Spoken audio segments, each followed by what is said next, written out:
Hello friends, welcome to study कर। मैं हूं आपका दोस्त प्रभाकर। तो आज के इस लेक्चर में हम डिस्कस करने वाले हैं उपराष्ट्रपति पद से संबंधित महत्वपूर्ण प्रश्न, यानी उपराष्ट्रपति यानी वाइस प्रेसिडेंट ऑफ इंडिया से रिलेटेड जितने भी इंपॉर्टेंट क्वेश्चन होंगे जो कि एग्जाम में पूछे जा सकते हैं, तो उन सभी को डिस्कस करने वाले हैं इस वीडियो लेक्चर में। तो आप लास्ट तक जरूर देखिएगा दोस्तों। इसका पीडीएफ अगर आपको चाहिए तो पीडीएफ मिलेगा एप्लीकेशन पर। एप्लीकेशन का लिंक डिस्क्रिप्शन बॉक्स में दिया गया है, तो वहां से सबसे पहले आप एप्लीकेशन डाउनलोड कर लें या गूगल प्ले स्टोर से भी आप इसे डाउनलोड कर सकते हैं। दोस्तों, स्टडी मटेरियल में आपको पीडीएफ और इसका टेस्ट भी मिल जाएगा, यानी आप इस लेक्चर का टेस्ट भी दे सकते हैं, अपना स्कोर जान सकते हैं। तो टेस्ट और स्टडी मटेरियल के लिए आप एप्लीकेशन को जरूर डाउनलोड करें। अगर आप चैनल पर नए हैं तो चैनल को सब्सक्राइब कर लें, बेल आइकन भी दबा लें, जिससे आपको समय पर और सबसे पहले नोटिफिकेशन मिल सकेगा। चलिए दोस्तों, इसकी शुरुआत करते हैं और देखते हैं पहला क्वेश्चन क्या है। तो पहला क्वेश्चन है, भारत के 14वें उपराष्ट्रपति कौन बने हैं। वेरी वेरी इंपॉर्टेंट क्वेश्चन हो जाएगा ये, क्योंकि अभी हाल ही में उपराष्ट्रपति पद के चुनाव हुए हैं और उसमें 14वें क्रम के जो उपराष्ट्रपति बने हैं वो कौन बने हैं, जगदीप धनखड़ बने हैं। कौन बने हैं दोस्तों, जगदीप धनखड़। तो फर्स्ट क्वेश्चन का राइट आंसर हो जाएगा जगदीप धनखड़। इनका क्रम जरूर याद रखिएगा कि जो जगदीप धनखड़ हैं वो 14वें उपराष्ट्रपति बने हैं। अगला प्रश्न है, वर्तमान में जगदीप धनखड़ 2019 से 2022 तक किस स्टेट में गवर्नर रहे हैं। वेरी वेरी इंपॉर्टेंट क्वेश्चन हो जाएगा। तो दोस्तों, जो जगदीप धनखड़ हैं वो 2019 से 2022 तक किस स्टेट के राज्यपाल रहे हैं, तो वो पश्चिम बंगाल के राज्यपाल रहे हैं। राइट आंसर क्या हो जाएगा, पश्चिम बंगाल। नेक्स्ट है, उपराष्ट्रपति चुनाव 2022 में जगदीप धनखड़ को कुल कितने वोट मिले हैं। तो इसका राइट आंसर होगा 528 वोट मिले हैं। देखिए दोस्तों, कुल मतदान जो हुआ था उपराष्ट्रपति पद के लिए 2022 में, तो ये 92% मतदान हुआ था और कुल वोट कितने डाले गए थे, 725 वोट डाले गए थे। और जगदीप धनखड़ को कितने वोट मिले हैं, 528 वोट मिले हैं। और उनके खिलाफ यानी उनके विपक्ष में जो थी मार्गरेट अल्वा, उन्हें 182 वोट मिले हैं। देखिए दोस्तों, यहां पर क्या हो रहा है कि 15 वोट का अंतर आ रहा है, तो 15 वोट रिजेक्ट कर दिए गए थे इस चुनाव में। शपथ ग्रहण कब होगा उपराष्ट्रपति का, तो ये होगा 11 अगस्त 2022 को। तो ये सभी पॉइंट जो है वो आप नोट कर लीजिएगा, एग्जाम की दृष्टि से ये चीज बहुत ही महत्वपूर्ण है। अगला प्रश्न है, जगदीप धनखड़ का जन्म किस स्टेट में हुआ था, यानी कि वो किस स्टेट से रिलेटेड है। तो जगदीप धनखड़ का जो जन्म है वो राजस्थान में हुआ है। कहाँ हुआ है दोस्तों, राजस्थान में।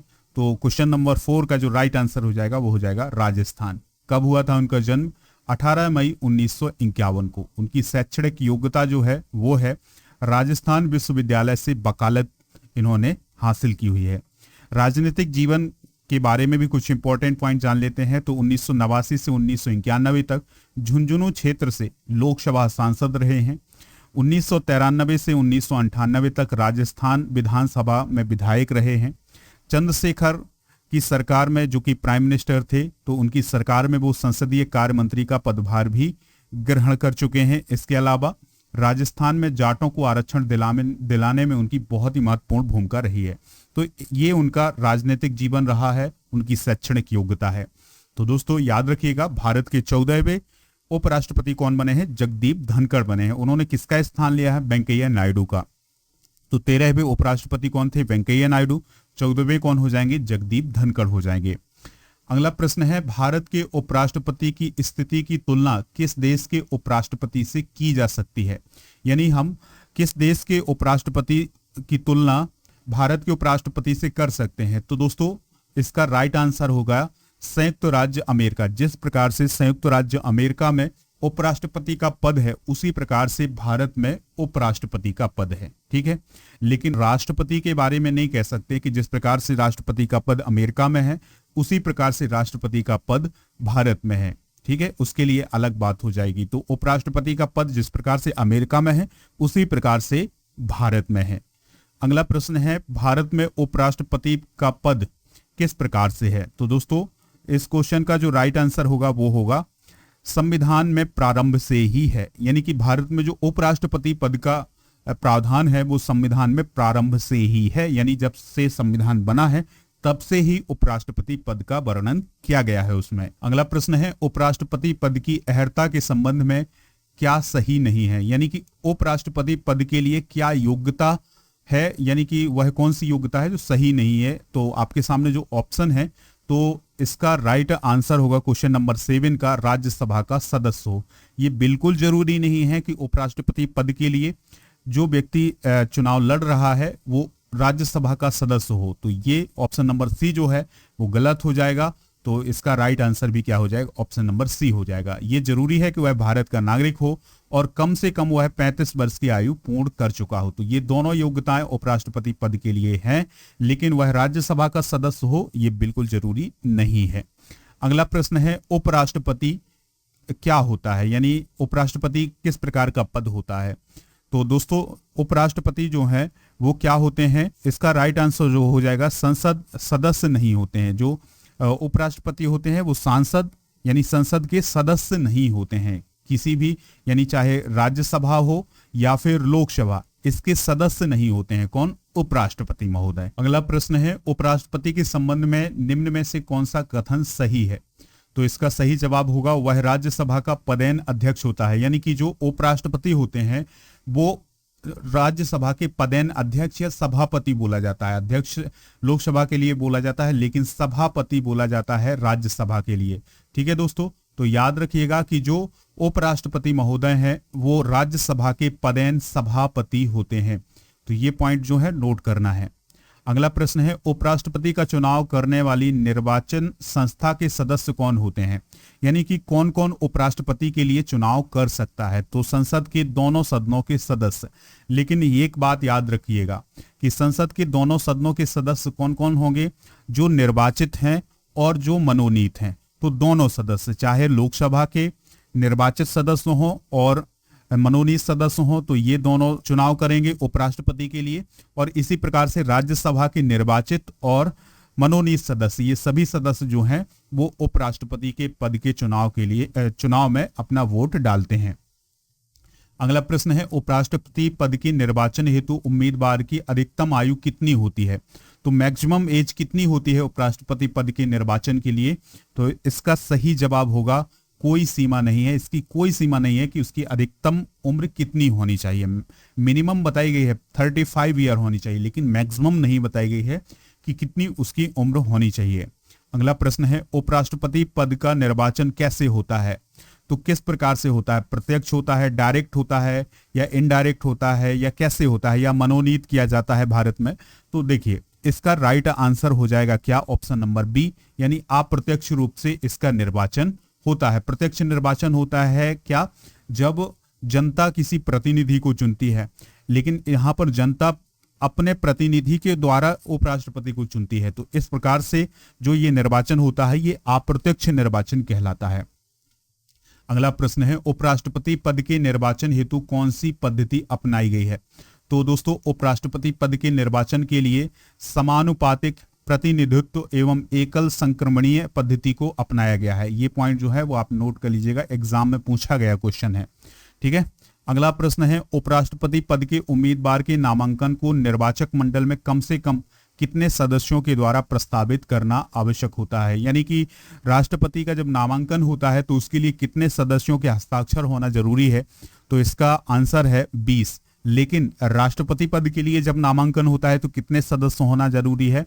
तो इसका आंसर है 50। ठीक है, तो उपराष्ट्रपति के लिए 20 और राष्ट्रपति के लिए कितने 50 सदस्यों का होना जरूरी है। यानी कि जो लोग उपराष्ट्रपति पद के लिए वोट डालने वाले हैं तो उन्हीं में से 20 सदस्य होने चाहिए जो उसके नामांकन के लिए उस पर हस्ताक्षर करें। ठीक है, इसी प्रकार से राष्ट्रपति के लिए 50 सदस्य होना जरूरी होता है। अगला प्रश्न है, उपराष्ट्रपति पद के उम्मीदवार के नामांकन की निर्वाचक मंडल में कम से कम कितने सदस्यों का अनुमोदन प्राप्त होना चाहिए। तो 20 सदस्यों का अनुमोदन प्राप्त होना चाहिए। अगला प्रश्न है, भारत के उपराष्ट्रपति के निर्वाचन से संबंधित विवाद को कौन तय करता है। तो अगर भारत के उपराष्ट्रपति के पद से संबंधित कोई विवाद है, निर्वाचन से संबंधित विवाद है, तो इसको कौन तय करता है। तो इसका सही जवाब होगा सर्वोच्च न्यायालय, यानी सुप्रीम कोर्ट ऑफ इंडिया। उपराष्ट्रपति के कार्यकाल की अवधि कितने वर्ष की होती है? तो दोस्तों उपराष्ट्रपति के पद के कार्यकाल की जो अवधि है वो कितनी होती है? 5 वर्ष होती है। कितनी होती है दोस्तों? 5 वर्ष होती है। अगला प्रश्न है, उपराष्ट्रपति को पद की गोपनीयता की शपथ कौन दिलाता है? तो जो उपराष्ट्रपति पद हैं उन्हें पद और गोपनीयता की शपथ कौन दिलाता है? तो वो दिलाते हैं राष्ट्रपति महोदय। कौन दिलाते हैं दोस्तों? राष्ट्रपति महोदय। लेकिन राष्ट्रपति को शपथ कौन दिलाता है? तो याद रखिएगा, सर्वोच्च न्यायालय के जो मुख्य न्यायाधीश होते हैं वो उन्हें शपथ दिलाते हैं। तो राष्ट्रपति को सर्वोच्च न्यायालय के मुख्य न्यायाधीश शपथ दिलाते हैं और उपराष्ट्रपति को राष्ट्रपति महोदय शपथ दिलाते हैं। ठीक है, तो ये पॉइंट जो है नोट करना है आपको। अगला प्रश्न है, उपराष्ट्रपति अपना त्यागपत्र किसे संबोधित करता है? तो उपराष्ट्रपति अपना त्यागपत्र किसे संबोधित करता है, किसे देता है वो अपना त्यागपत्र? तो इसका राइट आंसर होगा राष्ट्रपति महोदय को। उपराष्ट्रपति को निम्नलिखित में से किसके समतुल्य वेतन यानी राज्यसभा के सभापति के रूप में मिलता है? तो इसका सही आंसर हो जाएगा लोकसभा अध्यक्ष। यानी लोकसभा अध्यक्ष को जितना वेतन मिलता है उतना ही वेतन किसको मिलता है? उपराष्ट्रपति को मिलता है। यानी राज्यसभा के सभापति के रूप में उन्हें वेतन मिलता है। अगला प्रश्न है, उपराष्ट्रपति को उसके कार्यकाल की संपत्ति के पूर्व पद से हटाने का अधिकार किसको है? यानी कि कार्यकाल समाप्त होने से पहले उसको पद से हटाने का अधिकार किसको है? तो इसका सही जवाब होगा संसद को। यानी संसद जो है उपराष्ट्रपति को उसके कार्यकाल से पहले हटा सकती है। अगला प्रश्न है, भारत के उपराष्ट्रपति को पदच्युत यानी पद से हटाने का प्रस्ताव प्रस्तावित किया जा सकता है। तो जो अगर उपराष्ट्रपति को हटाना है, उसे पद से हटाना है, तो ये प्रस्ताव कहाँ प्रस्तावित किया जा सकता है? तो इसका सही जवाब होगा क्या? केवल राज्यसभा में। यानी कि उपराष्ट्रपति को हटाने के लिए जो प्रस्ताव लाया जाएगा वो केवल कहां लाया जाएगा? राज्यसभा में। ठीक है, अगला प्रश्न है, राष्ट्रपति की मृत्यु पर जब उपराष्ट्रपति राष्ट्रपति का पद ग्रहण करता है तो क्या होता है? तो इसका राइट आंसर हो जाएगा अधिकतम 6 माह तक पद पर आसीन रहता है। मान लिया किसी भी राष्ट्रपति की मृत्यु हो जाती है पद पर रहते हुए, तो जो उपराष्ट्रपति महोदय हैं वो राष्ट्रपति के पद का पद ग्रहण करेंगे, लेकिन 6 माह तक वो इस पद पर आसीन हो सकते हैं। इससे पहले चुनाव हो जाना चाहिए। अगला प्रश्न है, जब उपराष्ट्रपति राष्ट्रपति का कार्यभार संभालता है तो क्या होता है? तो इसका आंसर हो जाएगा उसे राष्ट्रपति पद की सभी विशेषाधिकार और भत्ते प्राप्त होते हैं। यानी कि जब कोई उपराष्ट्रपति राष्ट्रपति पद का कार्यभार संभालता है तो उसे राष्ट्रपति पद के सभी विशेषाधिकार और भत्ते प्राप्त होते हैं। अगला प्रश्न है, उपराष्ट्रपति राष्ट्रपति का कार्यभार संभालता है जबकि राष्ट्रपति क्या हो? यानी कि उपराष्ट्रपति जो है राष्ट्रपति का कार्यभार कब संभालते हैं? तो जब राष्ट्रपति अनुपस्थित हो, बीमार हो और अपना कार्य करने में अक्षम हो, तो ऐसी स्थिति में जो उपराष्ट्रपति हैं वो राष्ट्रपति का कार्यभार संभालते हैं। तो इसका राइट आंसर होगा उपरोक्त सभी मामलों में। अगला प्रश्न है, उपराष्ट्रपति अपने मत का प्रयोग कब करता है?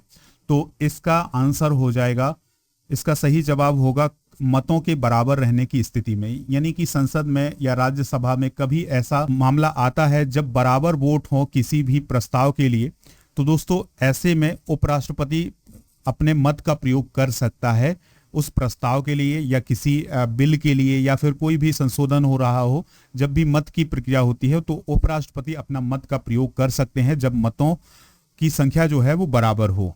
अगला प्रश्न है, भारत के प्रथम उपराष्ट्रपति कौन थे? तो भारत के प्रथम उपराष्ट्रपति कौन थे? Doctor S Radhakrishnan. कौन थे दोस्तों? डॉक्टर एस राधाकृष्णन जो थे वो भारत के प्रथम उपराष्ट्रपति थे। अगला प्रश्न है, किसने 2 पूर्ण अवधियों के लिए भारत के उपराष्ट्रपति पद संभाला है? तो दोस्तों वह कौन से व्यक्ति हैं जिन्होंने 2 अवधियों के लिए यानी 2 कार्यकाल के लिए उपराष्ट्रपति का पद संभाला है?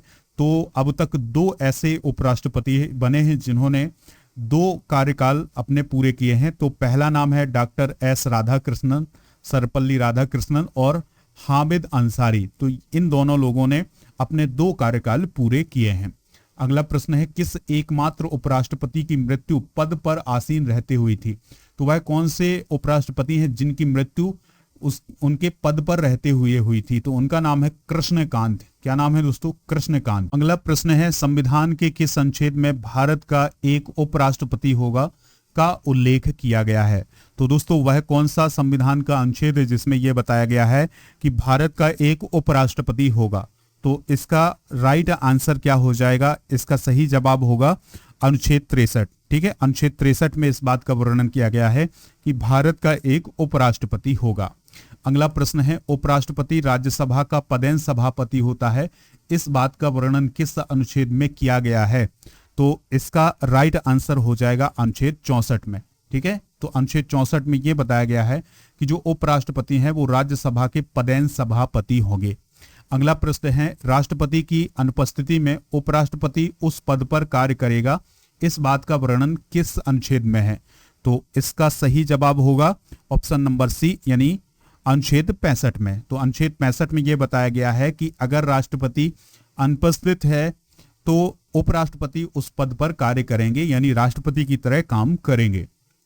अगला प्रश्न है, उपराष्ट्रपति पद की योग्यताओं का वर्णन किस अनुच्छेद में किया गया है? तो उपराष्ट्रपति पद की योग्यताओं का वर्णन जो है किस अनुच्छेद में किया गया है? तो इसका सही जवाब होगा ऑप्शन नंबर बी, यानी 66वें अनुच्छेद में।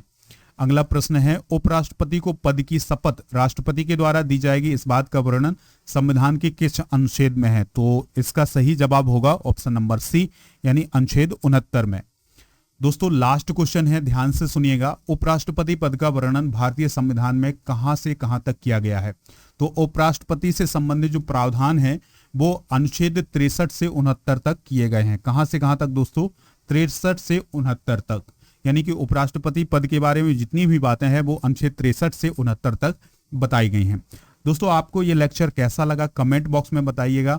चैनल पर नए हैं तो आप इसे सब्सक्राइब कर लें और बेल आइकन दबा लें, जिससे आपको समय पर सबसे पहले नोटिफिकेशन मिल सकेगा। तो लेक्चर पसंद आया हो तो लाइक शेयर जरूर करें। मिलते हैं नेक्स्ट लेक्चर में। जय हिंद, वंदे मातरम।